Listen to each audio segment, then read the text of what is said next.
माझी आत्मकथा कोणाला सांगू माझी व्यथा. मी प्रवाहिनी बोलते. माझा आवाज तुमच्यापर्यंत येतोय का? हो येतोय. आणि हाच आवाज मला तुमच्यापर्यंत पोहोचवायचा आहे. So welcome back to our YouTube channel life with Prashant. सो तुम्ही बघत आहात सोशल सिरीज विथ प्रशांत. आज मी बोलणार आहे प्रवाहिनी या विषयावर. माझी आत्मकथा. यामध्ये मी जी आत्मकथा सांगत आहे ती म्हणजे एका नदीवरती आहे आणि तिलाच प्रवाहिनी पण म्हणतात. सो आज आपल्या आजूबाजूला खूप साऱ्या नद्या आहेत आणि प्रत्येक नदीची अवस्था सारखीच झालेली आहे. आणि आज जर बघायला गेलं तर आपल्याला प्रत्येकाला सर्वांच्या डोळ्याने दिसतंय की आपल्या नद्यांची अवस्था खूप वाईट झालेली आहे. त्यांच्यामध्ये ड्रेनेज सोडलं जातंय, त्यांच्यामध्ये कंपन्यांचं केमिकल सोडलं जातंय आणि त्या पाण्याचा कलर अक्षरशः काळा होतोय.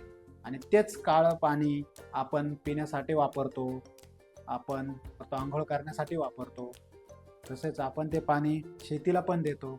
खूप साऱ्या गोष्टी आहेत आणि खूप साऱ्या गोष्टीसाठी ते पाणी वापरत आहोत आपण. आणि हा व्हिडिओ बनवण्याचं कारण माझी नैतिक जबाबदारी. जशी माझी जबाबदारी व्हिडिओ बनवण्याची आहे आणि ही गोष्ट तुमच्यापर्यंत मला पोचवायची आहे आणि तीच गोष्ट तुम्हाला जास्तीत जास्त शेअर करून हा व्हिडिओ आपल्याला मंत्री महोदयापर्यंत पोहोचवायचा आहे. आपल्या राज्याचे पर्यावरण मंत्री यांच्यापर्यंत हा व्हिडिओ गेला पाहिजे. या पद्धतीनं आपल्याला काम करायचं आहे. त्यामुळे एक नागरिक म्हणून, प्रथम नागरिक म्हणून आपण हा व्हिडिओ जास्तीत जास्त शेअर करा आणि यामध्ये कोणीही पॉलिटिकल अँगल या व्हिडिओला देऊ नका, ही माझी सर्वांना विनंती आहे. तर चला तर मग जास्त वेळ न घालवता आपण व्हिडिओ सुरू करू.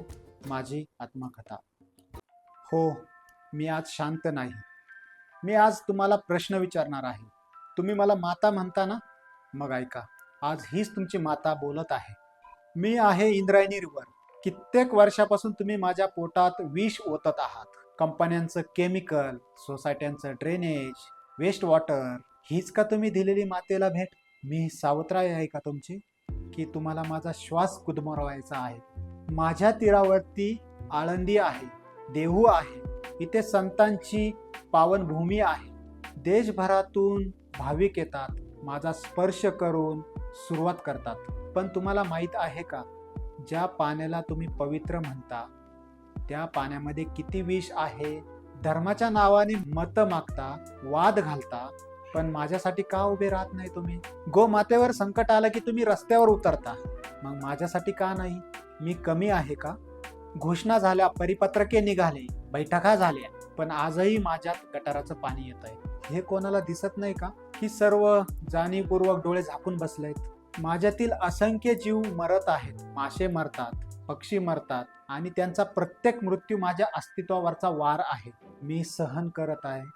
माझ्यातली सहनशक्ती संपत आलेली आहे. मी कोणाला दोष देत नाही.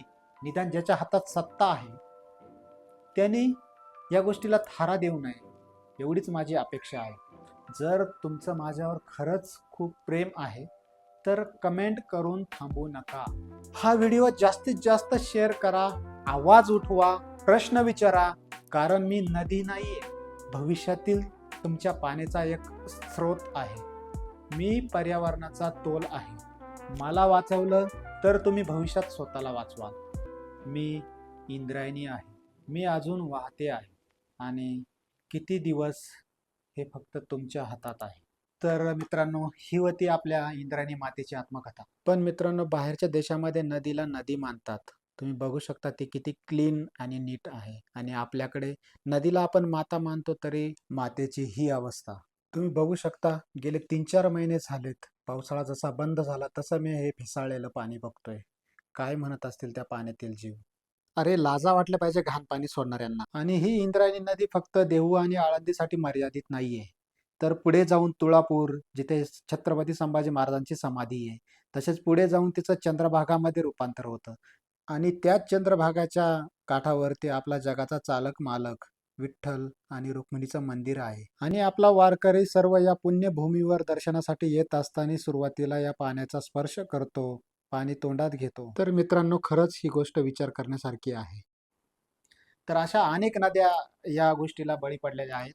त्यामुळे मला असं वाटतंय तुम्ही हा व्हिडिओ जास्तीत जास्त शेअर करा. मी परत एकदा सांगेन आणि आपल्या मंत्री महोदयापर्यंत हा व्हिडिओ जाऊ द्या, जेणेकरून त्यांनी काहीतरी ॲक्शन घेतली तर आपल्या नद्यांचं संवर्धन होईल, एवढीच माझी मनापासून अपेक्षा आहे.